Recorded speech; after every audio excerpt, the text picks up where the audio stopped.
উৎপাদন খরচ বিবেচনা করে ডিমের যৌক্তিক মূল্য নির্ধারণের দাবি জানিয়েছেন বাংলাদেশ পোল্ট্রি ইন্ডাস্ট্রিজ অ্যাসোসিয়েশন বিপিআইএ। সকালে জাতীয় প্রেস ক্লাবে সংবাদ সম্মেলনে এসব দাবি তুলে ধরেন সংগঠনের সভাপতি মোশাররফ হোসেন চৌধুরী। এ সময় প্রকৃত খামারিদের সুরক্ষা ও সহায়তা দেওয়ার লক্ষ্যে পোল্ট্রি খামারিদের জন্য সমন্বিত ডিজিটাল ডেটাবেস চালুর দাবি জানান খামারিরা। বিস্তারিত শিউলি আক্তারের প্রতিবেদনে। ডিমের যৌক্তিক ও লাভজনক মূল্য নির্ধারণ ও সারা দেশে পোল্ট্রি খামারিদের একটি ডিজিটাল ডাটাবেজ চালুর দাবি জানাতে শনিবার জাতীয় প্রেস ক্লাবে এই সংবাদ সম্মেলনের আয়োজন করে বাংলাদেশ পোল্ট্রি ইন্ডাস্ট্রিজ অ্যাসোসিয়েশন বিপিআইএ।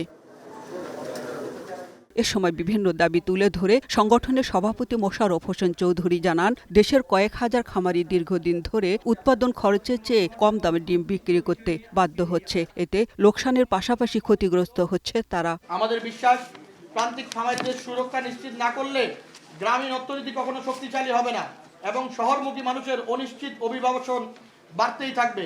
তাই আমরা বাংলাদেশ পোল্ট্রি ইন্ডাস্ট্রিজ অ্যাসোসিয়েশনের পক্ষ থেকে কয়েকটি বাস্তবধর্মী উদ্যোগ গ্রহণের আহ্বান জানাচ্ছি। এমন পরিস্থিতি চলতে থাকলে ডিম উৎপাদন মারাত্মকভাবে ক্ষতিগ্রস্ত হবে, তাই সরকারের হস্তক্ষেপ চান পোল্ট্রি খামারিরা। কোন সুনির্দিষ্ট উপজেলায় কতগুলো ডিম উৎপাদন হয়েছে, কারণ প্রত্যেকেই তার এই ডাটাবেসের ভিতরে তারা থাকবে, তাদের প্রত্যেকের নিজস্ব আইডি থাকবে, অথেন্টিকেটেড আইডি তাদের ডকুমেন্ট দিয়ে ওটাতে ঢুকবে, তারা তাদের আজকে কয়টা ডিম পেয়েছে দিন শেষে কিন্তু ওখানে লগ দিবে। বর্তমান পরিস্থিতিতে উচ্চ উৎপাদন খরচের কারণে খামারিরা মারাত্মকভাবে ক্ষতিগ্রস্ত হচ্ছে।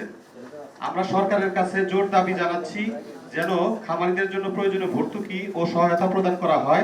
বিপিআই এর তথ্য বলছে, বর্তমান দেশের পোল্ট্রি শিল্প প্রায় 50,000 কোটি টাকা বাজারে রূপ নিয়েছে, যেখানে সরকারি ও পরোক্ষভাবে প্রায় 60 লাখ মানুষ কর্মসংস্থানের সাথে যুক্ত। খামার পর্যায়ে আজকে ডিমের দাম যদি 6 টাকা, কিন্তু ভোক্তা পর্যায়ে 11 টাকা। এই বৈষম্যটা এখানে কিন্তু বিভিন্ন প্রকারের মধ্যস্থতা ভোগীরা থাকে। Shiuli Akter, global television, Dhaka. Propaganda হয়, সবকিছু আজকে চেষ্টা করব আপনাকে একদম ক্লিয়ার করে দেওয়া।